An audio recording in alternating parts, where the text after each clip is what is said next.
world-class defender coming to San Diego in the form of Daniela Arias as well. So make sure you get on that early because, not forgetting, solid defender heading to San Diego. So what was your prediction? We have a 3-1 wave by playback here in the comments. Abe, what was your prediction? 2-0. 2-0, clean sheet. I'm going to go with the 2-1 win for Wave. Actually, Jonas Eideval, something that he didn't mention was the pursuit of a clean sheet too for Caitlin Sheridan. They get that against Chicago. So Abe saying a back-to-back clean sheet, 2-1 here in the comments. I have to agree with Cody, 2-1. San Diego Wave victory here back at Snapdragon. We have the same one. That's the first one all season. Yeah. Great. I mean, I think we all agree. 619, boo. No, it's a realistic one, Yeah. right? I mean, you never know what happens in a match. I mean, AFC is also a very good team, and they can pull off some results. In this league, something we've learned is like anybody can really keep up against anybody unless it's Orlando and Kansas City. So it's definitely going to be a good one to watch. Absolutely. And the comment I saw earlier here, thank you for supporting the show. Thank you for everybody who's tuning into San Diego's #1 podcast, Two Balls and a Mic, #1 soccer podcast. Playback, not that one. You had another comment earlier. Got the notification that the hat has shipped and is on its way. And that is fantastic. Yeah, there it is. Yeah, don't forget, you can definitely check out the Cantina at San Diego Punto Futbol /Cantina to get your hat now with your San Diego Punto Futbol hat available right now in the black and white and in the very beautiful bright blue color. Where do I? Right here. In the turquoise and white. Oh man, just the immaculate professionalism of the guy that we hired here. By the way, his name is Kyle, and he's very happy to have collaborated with us here at San Diego Punto Futbol. Professional. These are two different. Go back to the other one. 2 different pictures, 2 different days too. Actually, go back to the other hat. Middle name is Joseph Hassel. Yeah, see, 2 different days, 2 different shirts, 2 different, just a professional. This one's currently sold out right now, but it's going to be back in stock very soon. Sorry, that's the one that Yeah, that's the one Tony has. So 1 of 1, almost. Yeah, definitely check out, support us, get your hat, San Diego Punto Futbol /Cantina. You can get your purchase of your hat. And there was another interesting stat that we saw on Instagram from Sinks42. In 14 matches, the Wave had 12 goals last season. They have 12 now in 6 games. I like that fact. Thank you for chiming in on Instagram. I love that fact. That's a really good one. That is insane. So San Diego Wave really putting the San Diego soccer onus on their back and carrying it forward, representing well. Anything else for San Diego Wave? Gentlemen, I think that about covers it. I mean, they're playing great right now, and it's going to be a good one on Sunday at Snapdragon Stadium. We should have media availability coming up this week. Check out San Diego Punto Futbol for all of that sound. Literally, this is your open source for soccer in San Diego. San Diego Punto Futbol. I think that's what we like. This is information for everybody, but get it here first. Oh, you're not wearing your shirt. Oh, he's jealous. No. That hurt him. Yeah. We didn't coordinate it, by the way. Go put it on. Jim and I never coordinated, but we do wear the same things, same shirt a lot. Abe, let's just coordinate the same outfit every episode moving forward. Just make him feel bad. I'm actually very down for that.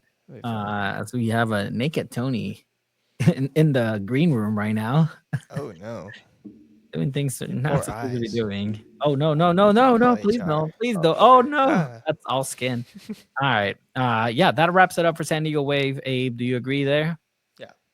All right, it's time to go ahead and move on to San Diego FC. Which one is it? Is it SDFC intro or Here Comes a New Champ?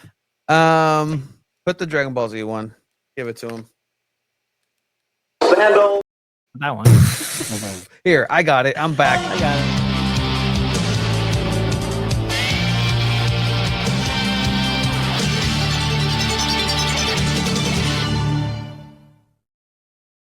Yeah, I was gonna go ahead and bring it on. Es que el Tony es bien es niño popular y le gusta estar con los trends populares. Sí, vato. Have you seen again, we'll get to San Diego We need a FC. Rosa de Guadalupe episode of San Diego Football. We already had it. There's one where you survived the car crash. That's not funny. Fuck It's you, not. man. It's not funny at all. Um, Why would you say that? Because you were here. Imagine if you weren't here and I made that joke. Just show would stop. He right? would still make that joke. Tony would He still would make still that make joke. that joke. He's that much of a terrible human being. But have you seen the new trend online? Is this little like brain rot animal thing? Ooh, Abe? ee, ah, ooh, ee, ah, ooh. Wow. That's the cat one. I try Okay. not to rot my brain as much lately. Well, no, it's just like this like AI generated thus like Italian. Well, you know what I'm talking about, right? I've shown. Cappuccino, pap. That Yeah, one? yeah. Bombardino cocodrilo. My favorite one is tung tung tung tung sahur. It's just I don't know what. Anyway, for San Diego FC, the thing that I couldn't get out of my head is how perfect Bombino's name would lend itself for that, and it's Bambino Bombino. Like that would be the Cappuccino, cappuccino. anyway. Bambino, Yes, Brandon. That's why you're so successful right now. What you're doing with Esteban in the know of all the trends.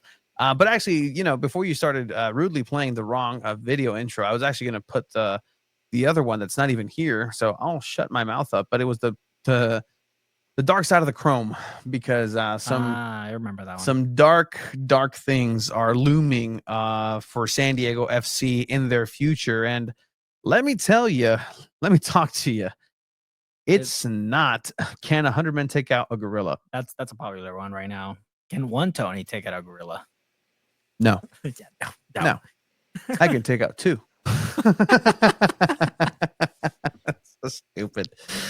San Diego FC have lost their first home game against Real Salt Lake. And again, thank you, gentlemen, for being there live in living color.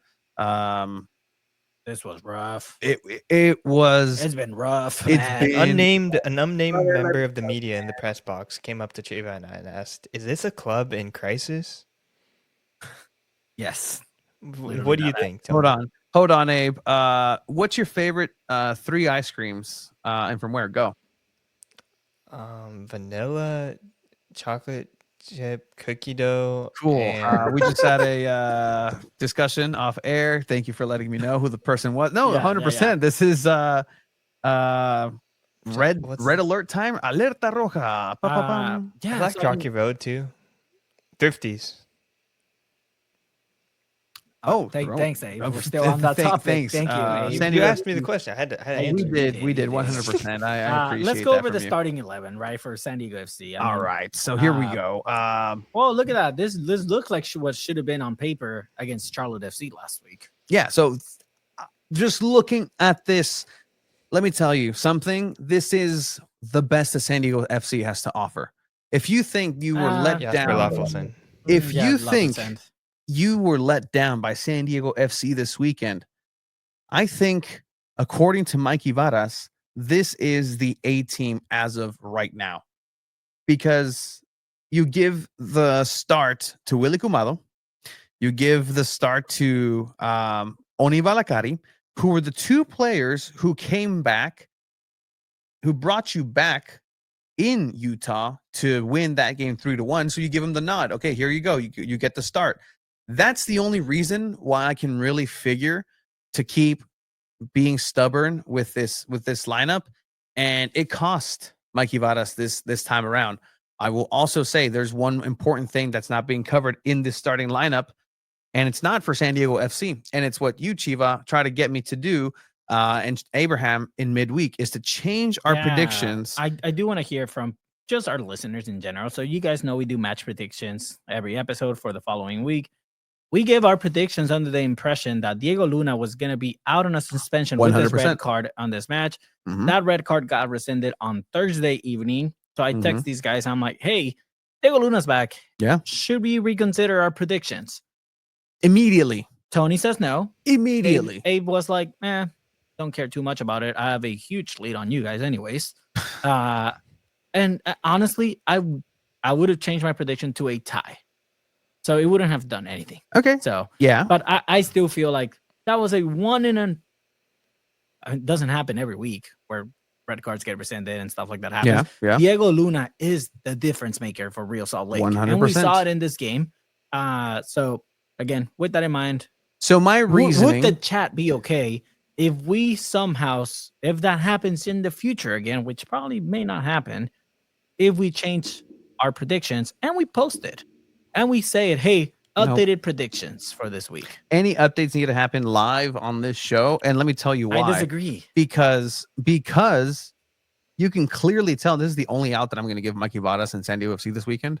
Much like San Diego FC, and us, they also were planning to play a Real Salt Lake that didn't include Diego Luna, and I think that really shows because of how much of a difference maker Diego Luna himself was.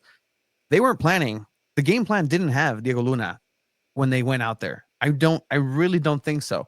And if they did plan on Diego Luna being there, then you just didn't prepare well enough. The chat's backing you, so I'll respect it. And look, at the end of the day, Diego Luna cannot be the reason why SDFC is going to just point and say, no, we were waving the white flag. Like, no, this is. They did. So what? Well, they won last time when there's a Diego Luna on the field. But here's the thing. Then you're opening it up to say, like, well, what stopped Mikey Vadas from saying, oh, in the post-match, he told you guys, this game really changed and it took us out when Yepe got that handball in the box and there was a penalty in that goal. That's his excuse for this week. At what point could he have gone back and said, well, actually, this game was already over when we found out that Diego Luna was going to be in the starting lineup and was going to be back. It shouldn't factor anything. All right, let's get to the starting lineup once again here for San Diego FC because people are. I'll respect it. Thank you for everyone in the chat that kind of backed that up and said no. Predictions stay assist. I'll respect that. Thank you. Gracias. But yeah, so I mean, you have the back line there. You have Godoy, Yepe, and Luca Torre, who need to be the must starters every single week. Mm-hmm. I don't care who you're playing. If they're healthy and available, they need to start. You have Anders Dreyer, who as of now is on fraud alert.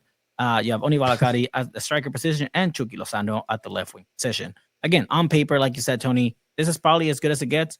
I will still agree with Abe here that Lovelton is a better right back option for San Diego FC than Willy Camado. Is that true? Is that what you believe, Abe? Yeah, I think he has more MLS experience and it looks a lot more comfortable out there and just in general makes better passes. I think Willy Camado at times definitely looked a bit flustered out there, and he's good as a substitute. I think when he's come on as a substitute, he has a little bit more speed than Jasper Lofelson, so I like him as a substitute, but Lofelson should be starting these games. I see some people in the chat saying Negri should be starting over Bombino. I will say I still think Bombino is the best option at left back. This dude can ball. He's still young, but he's really good. He's good on the ball. He doesn't really make those mistakes. I think he's faster than Negri, which is very important to have at the left back position, especially with Chucky not tracking back as much. So I still like Bombino. He's coming back from injury. I think he had a pretty good game. I don't think he really cost the team too much. And again, I really like him. There's a reason they brought him over. But yeah, Negri still hasn't like kind of convinced me that he's the solid starting type. I don't think that was his role necessarily because he just doesn't fit the scheme of Right to Dream. Like he just doesn't. It's a square peg in a round hole. Like he worked for the time being, right? And if that was the case of like, okay, let's put the difference makers last time that made the difference in Utah. Franco Negri scored against Utah, and yeah, that's true. But I also think that Willy Camado makes a bigger impact coming off the bench because he's so fast. He's good at crosses. He's sometimes really good on the attacking end. That I think when he comes in and some of the attacking players are already a little more tired, that's when you can see kind of like Willy Camado shining. I think he's still very young, so he still has struggling and adapting. Again, he is a Right to Dream graduate, right? Like he's used to that style, which I can see why Mikey Vadas would prefer him over Lofelson. They also just brought that young right back from San Jose Earthquakes, so maybe he could potentially start seeing some starting reps in the future. It's no secret that Mikey Vadas likes the youngsters as well. And before, again, we roll with the highlights too. So my original point was like, this team on paper that you're seeing right now. Okay, switch Lofelson for Kumado. Sure. Negative Bomino. I think people are agreeing Bomino.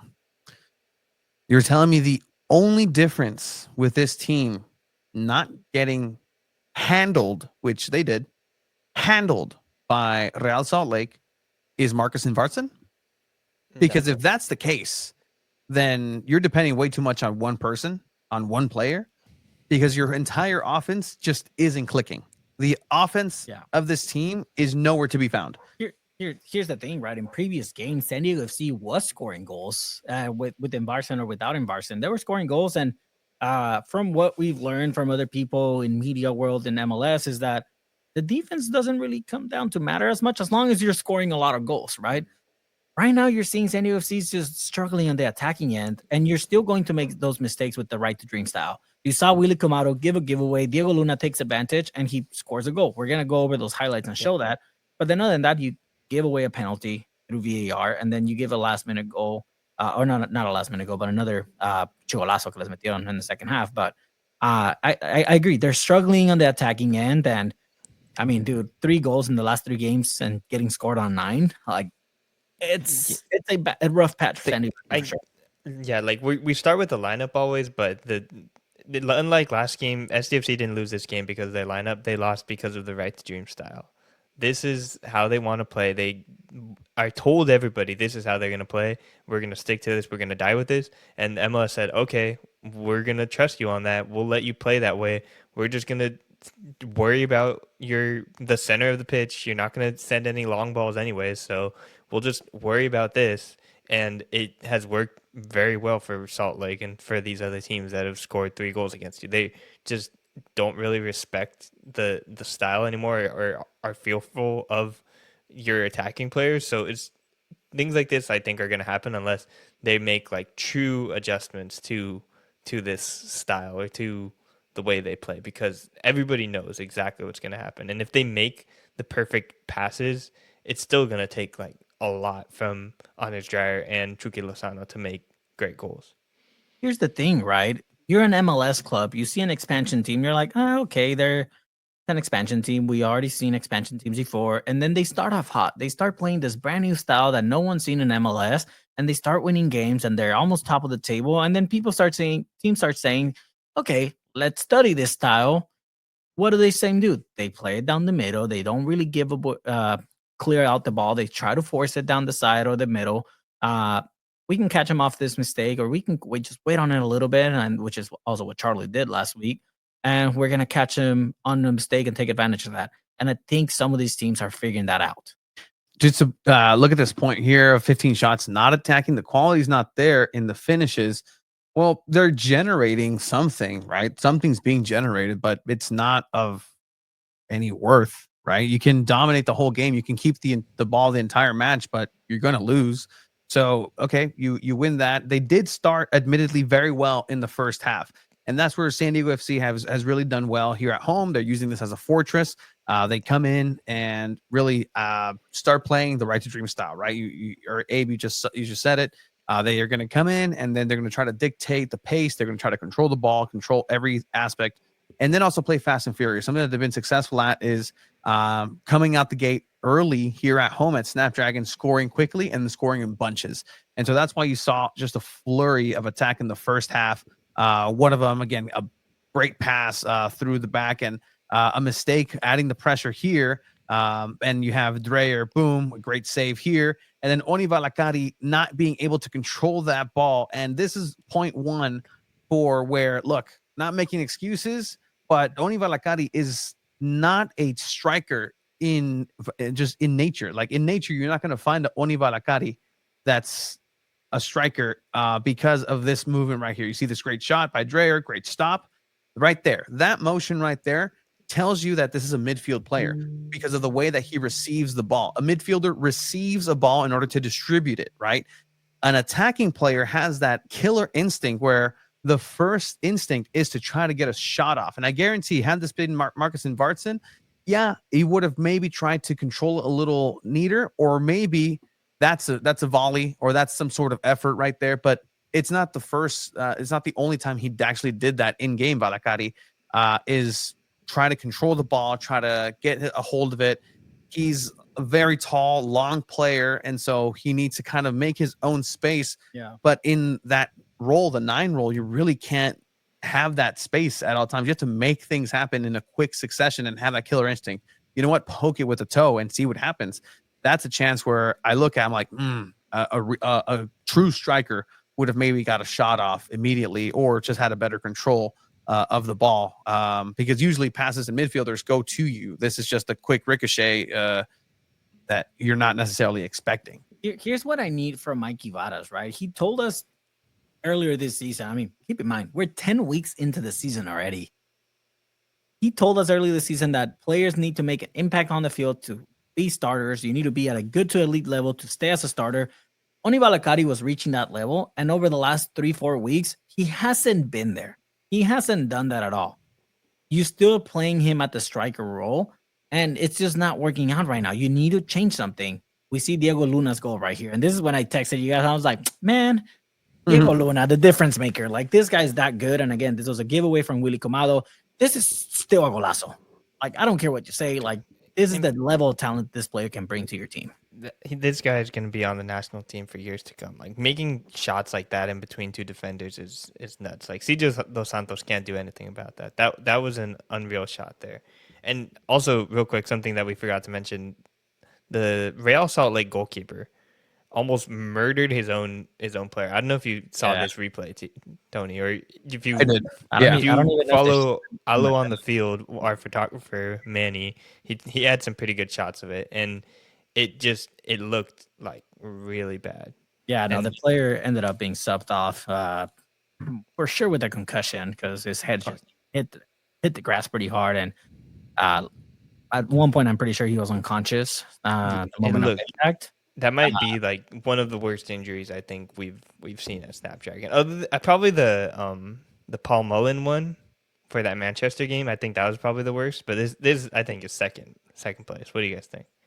Yeah, I mean, and career-ending one. Megan Rapinoe in the championship comes to mind. And Achilles, just a career ender too. But I mean, just having been in collisions myself, it's just like, man, as long as they get up, we're fine. That's such a goalkeeper thing for you to say. Like, I don't care. 100%. This poor freaking center back just trying to keep Anders Dreyer away. Thank you for your service, son. Thank you for your service, son. That's you got in the way of. Should have gotten a red card on his own player. Yeah, that'd be funny actually. That's some workers' comp right there, man. Yeah, and actually, thank you for mentioning that because there was a big pause in game. I know there was some criticism of some learning aspects of Frontera SD and hey guys, maybe when it's a really serious injury, we take a pause. Yeah, that's what Abe said. Abe pointed that out in the press box. It was bad. Like they were like, it was loud. It was fun. Like they were having fun still, and it's just like, dude, this guy he's like was just completely laid out, hands out, like hands spread out. It looked bad. Like I'm sure Frontera SD learning moment, they'll maybe like quiet it down or switch up the chant, but that was tough. Yeah, 100%. And that's where my reasoning kind of comes back into this, where that was a lull in play where San Diego FC needs to come back and take advantage of Real Salt Lake's unpreparedness, right? They weren't planning to add a defender, switch a defender on so early. The list of injuries for Real Salt Lake is incredible compared to the one Marcus Invarson on San Diego FC's side. So they're already dealing with a lot of fitness issues, and add this one to the list mid-game. It's a lot of adjustments that they're going to have to do, but they did what they did, and they adjusted much better. And so I would have wanted to see San Diego FC come out after that injury. You know what? Everything's fine. Everything's good. It's got medically attended, but then keep that pressure on. But instead, it's the other way. Real Salt Lake adding pressure of their own. And as you mentioned, the mistake here by Willy Comado, where he's trying to come through the middle, gives up the ball. Diego Luna, a fantastic one touch right there, and just incredible. There's an incredible goal that Luna does in there, just to get the shot off in that small space. Fantastic. And so, all right, San Diego FC find themselves down a goal. Very familiar for them, actually. Again, yep. And I mean, they go down not even like minutes after, you get this foul on Godoy, which again, Light foul. He sold it. It's yeah, fine. It's part of it. It's one of It's those part where of even it. if they check VAR, there's enough contact to call the foul. And it was very interesting because Dreyer was the one standing over the ball in the box at first. Luca La Torre was also kind of there, and then Chucky is the one that ends up taking it. I don't know if that was on tactics to not get on people's heads, but Chucky steps up. He's the one player that I would say needs to step up in this moment. And I mean, he delivered. He almost missed it.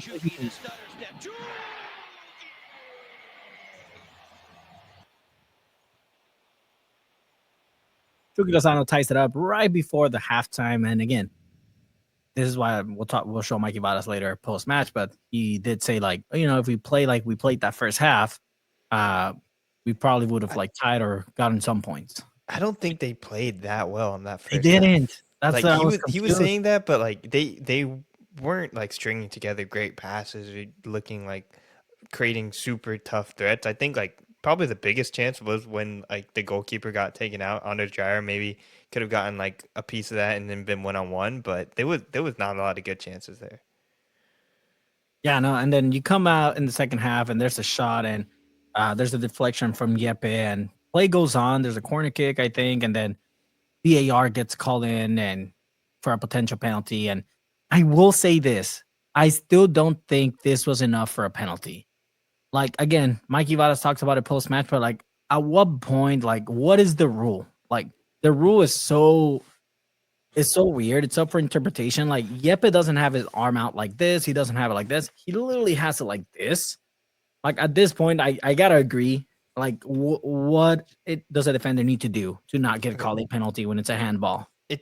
What's the word? It has to be a natural position, or you can't put your arms in an unnatural position. When a ball is coming at your face, is that, do you naturally just try and cover your face? I think that's fair, right?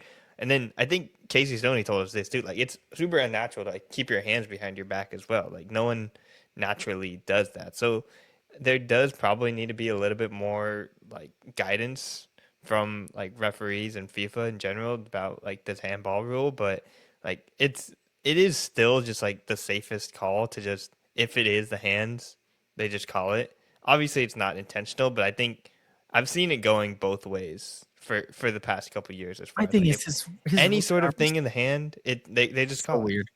Yeah, I thought it hit him in the hand. They showed more angles, so but I thought it caught him in the hand for sure. Come on, he was laughing about it too. He's like, yeah, it's penal.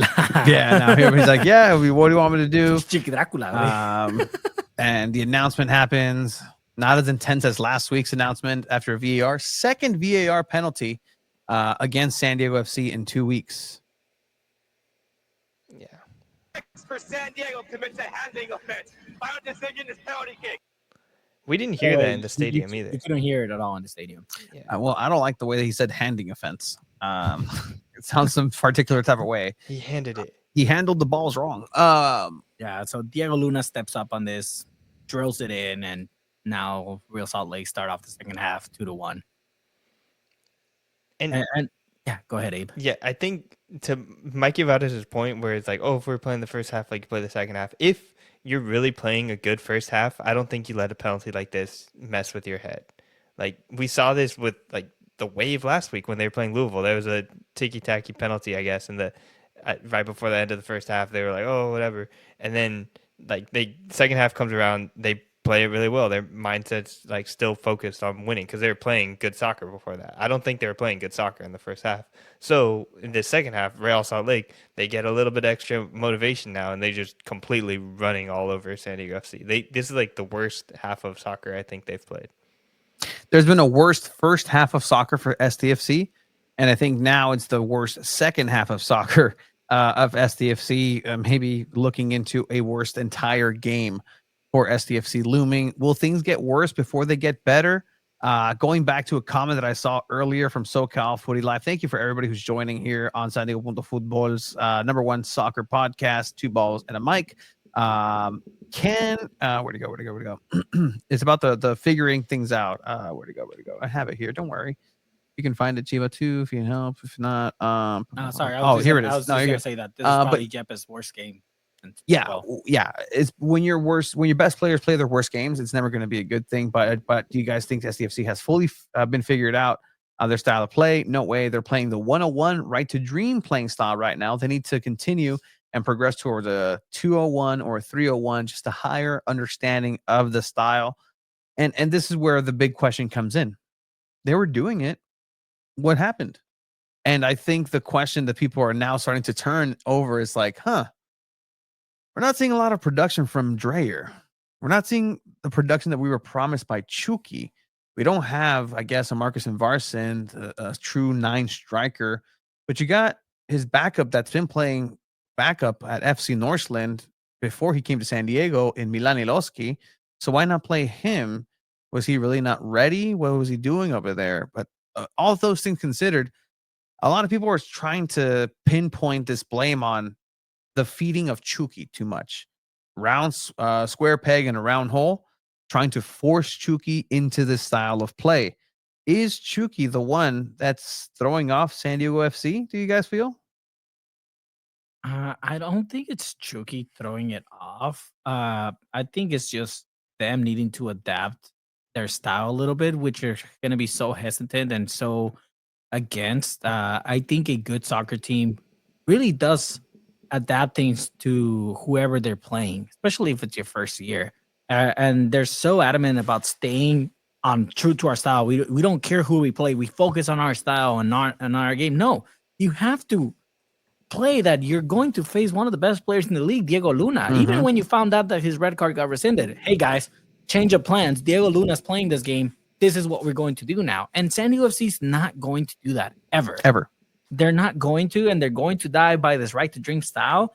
And again, I kept saying before the season that this is either going to be really good or really bad. Right now, it's turning out to be heading to the really bad part now. And again, like I will say, you have to adapt to whoever you're playing. If you're gonna play Inter Miami and you're telling me, oh, we don't care we're playing Messi, we're gonna stick to our style.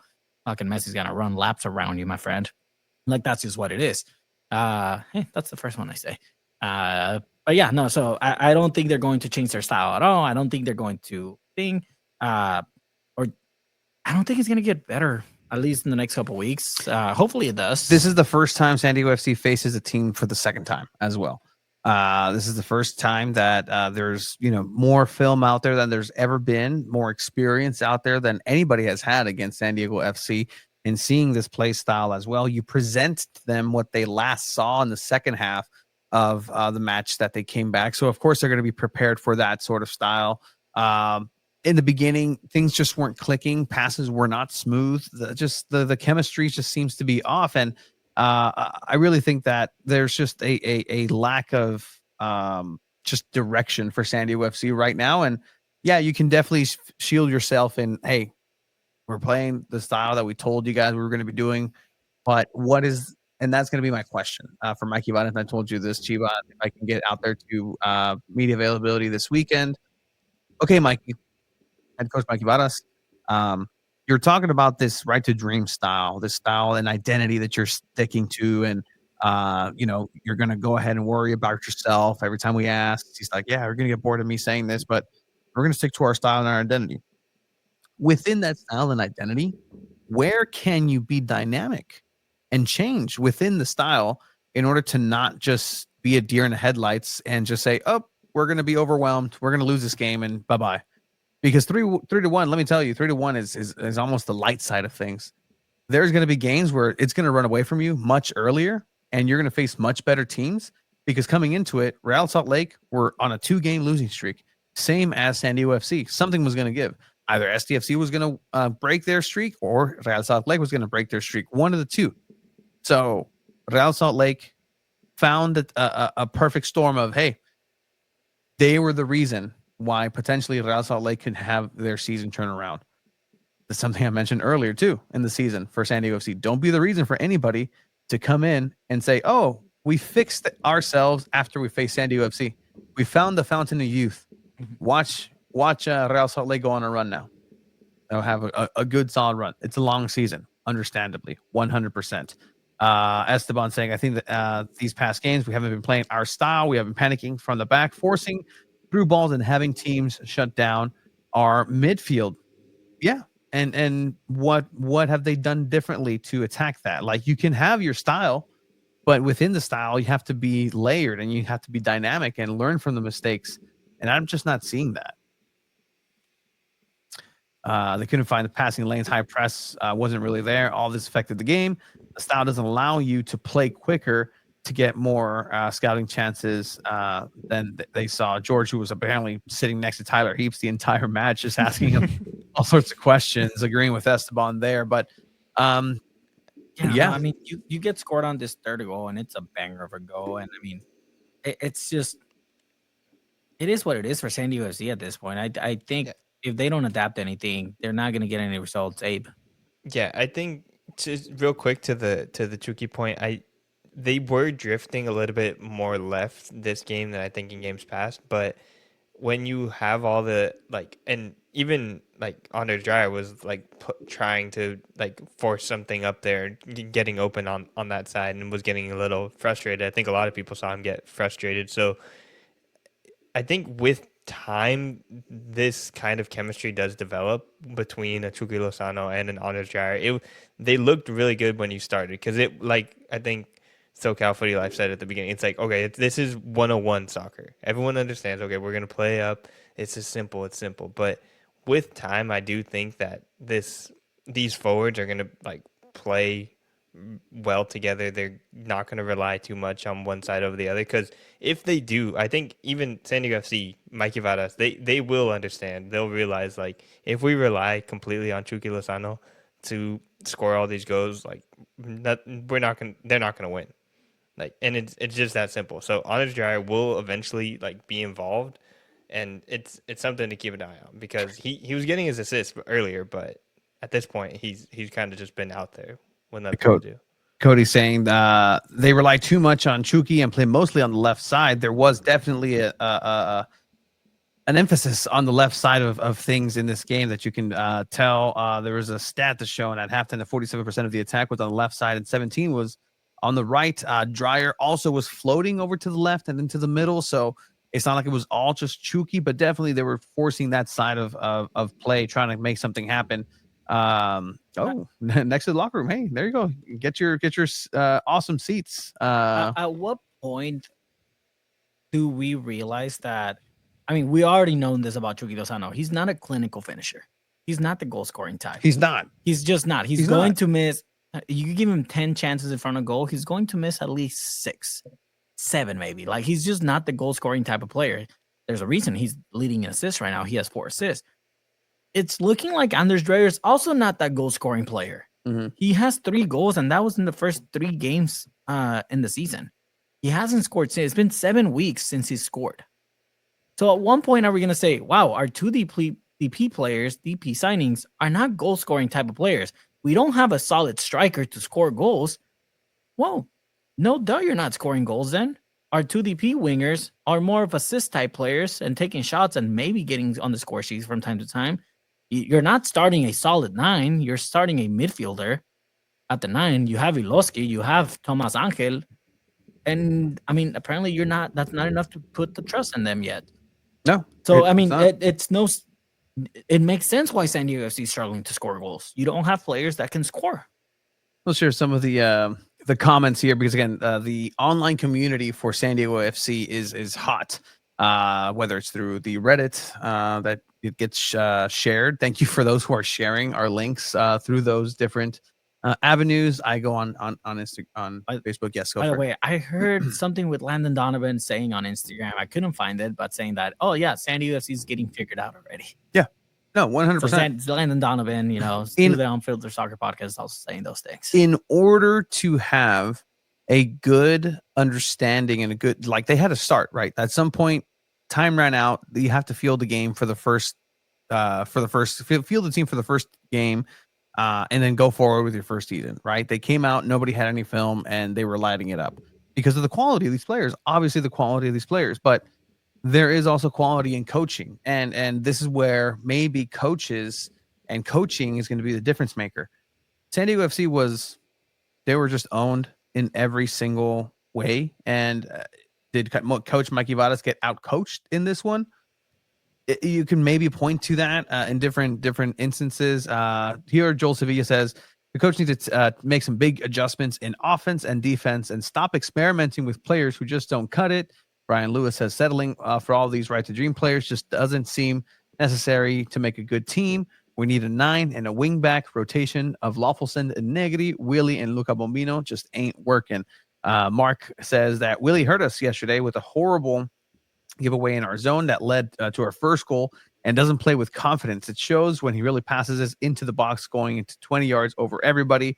Needs more speed out of to press the defenders into chasing the wing to allow to the middle to be open. So a lot more work rate needed by Willie Kumado on that sense. But then you also have, hey, look, if they lose, they lose. There's still many games to come. I hope they play well in every game, says Not Christie. And final third is a big, big problem, says Carlos Martinez. I'll also point this out, right? This is a young team that has a young coach that doesn't have coaching experience. Mikey Varas was not a head coach anywhere. He was the interim head coach for the national team for 2 games. San Diego FC couldn't, even if they tried, they couldn't get an experienced coach to be on board with this project because you had to buy into this right to dream play style. Yeah. Mikey Varas came in on the interview process saying, I can adapt to this. I'm down with this. I'm all about it. Cool. Let's do it. You bring in some experienced coach, like say Piojo Herrera into this mix. He's going to play the style that he prefers.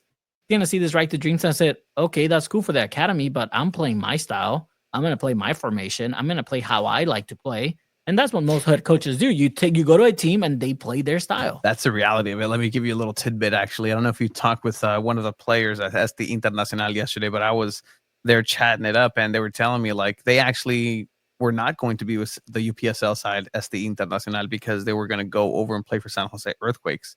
This player actually got a couple of training sessions. They were going to be part of the but part of the B squad, rotation squad.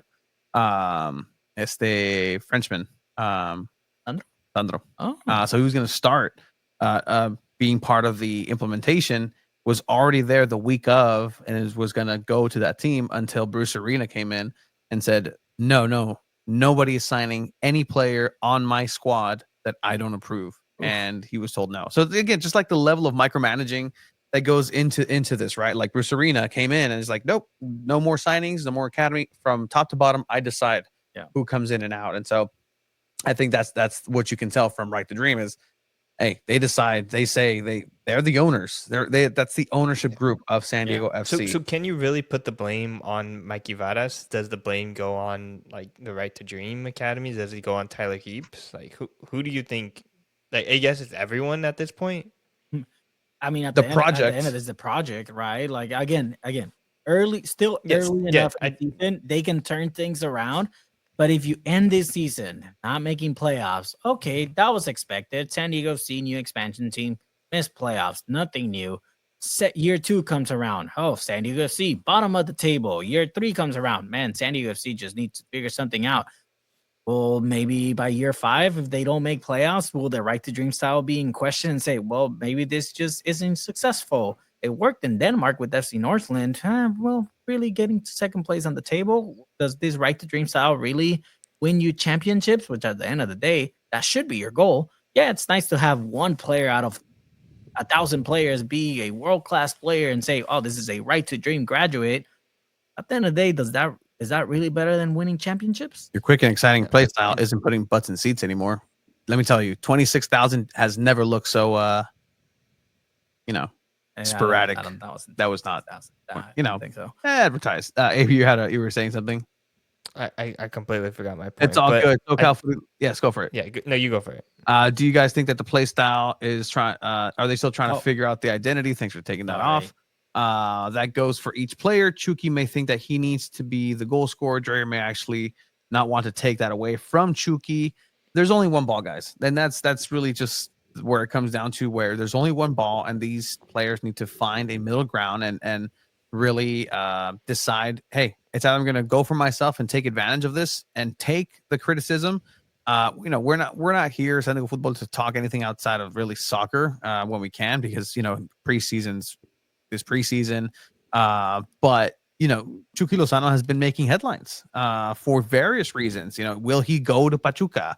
Will he go for and join them on the Club World Cup? Like, even if there's absolutely no chance, no chance of that happening, it's still a conversation that's being had and still being asked. Now, apparently, his family. Have you seen what's going on with his brother? It's like, this is all flip flap outside, but it's This a was on reality. Vasco Aguirre. Vasco Aguirre, head coach of the national team, said something like that. I was like, oh yeah, like it'd be cool if Chucky helps Pachuca in the Club World Cup or something like that, and gave no context to it and just kind of put that out there. And how Mexican media is, they blow everything out of proportion and make it a headline. Yeah. But yeah, no, I don't think it happens. And if it does, joke on Pachuca thinking Chucky Lozano will help you do anything at the Club World Cup. Exactly. Look at the goals from Lucas, Thomas, Godoy, Dreyer, all from the outside the 6-yard box or even outside the penalty.